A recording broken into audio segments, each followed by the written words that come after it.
Hey amigos, I got my office chair all the way up and I'm sitting on a cushion, so hopefully you'll see my face the whole time.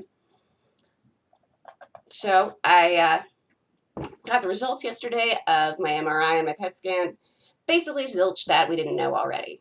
I love my neurologist. She comes in and she's like, well, you have a brain. We've confirmed that. So the MRI showed 0 abnormalities, just like the other dozen or so ones I've had since I first started getting migraines. The PET scan did show that I have a little abnormal activity in my right temporal lobe, but we knew that. Interestingly enough, it functions at a lower capacity than the rest of my brain, hence the memory loss.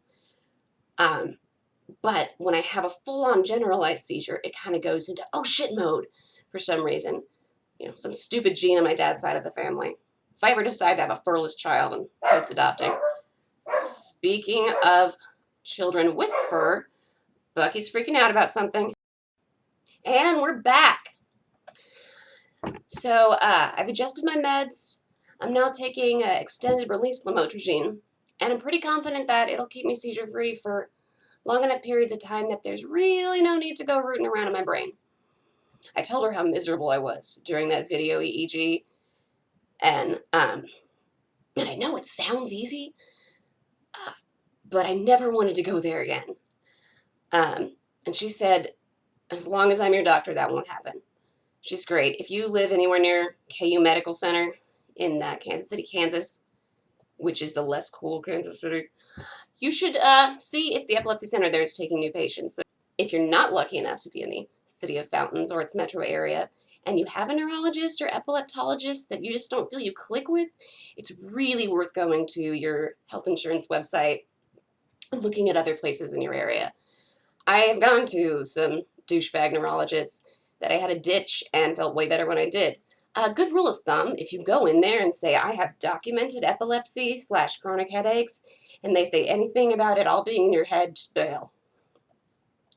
So if more testing is required for me, I may just be able to do the ambulatory EEG, but I'm sticking to the hope that the lamotrigine XR will just keep me seizure free. I decided to change my personal driving restriction from 3 years to 2. It's really just 6 months in Missouri, but I've had year-long streaks before and then seized again. So who knows? This time in 2019, I could be driving a car to my job that I have, because obviously disability is not going to be sending any checks to a 2-year seizure-free person. Hopefully I can get a job that's rewarding. No, it will be rewarding. I'm incredibly privileged in that we can scrape by on just my husband's income if we have to. So, yeah, I'm never going back to cubicle hell. There's no reason. And that stresses me out, which gives me seizures. Freelance writing, art, music, stuff I feel like I was born to do. I'll practice, I'll get better at it, I'll start going to fairs.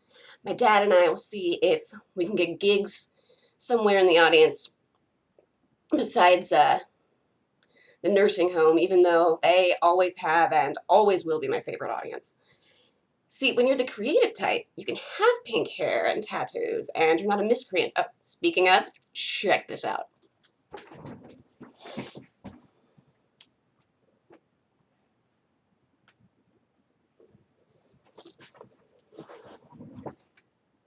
See? Danger, high voltage sort of symbolizes the abnormal electric activity and the electric device I have here. Okay, so speaking of music and creative types, I have a message for Lil Wayne, who had another string of pretty bad seizures last week, and who I'm totally sure watches this channel. First, all my love to you. Thank you so much for being a celebrity who's open about their epilepsy. The more prominent figures that do that, the less stigma there's going to be around it. And as a fellow epileptic, I know that no one knows your body, your epilepsy, or your triggers more than you do. Having said that, sleep deprivation is a huge trigger for me, and I know for a lot of other people, and it sounds like you're burning the candle at both ends, and your fans would honestly rather you rest up than show back up at the studio within 72 hours.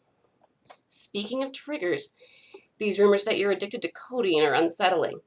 I hope it's not true because large amounts of codeine are a widely known seizure trigger for people without epilepsy.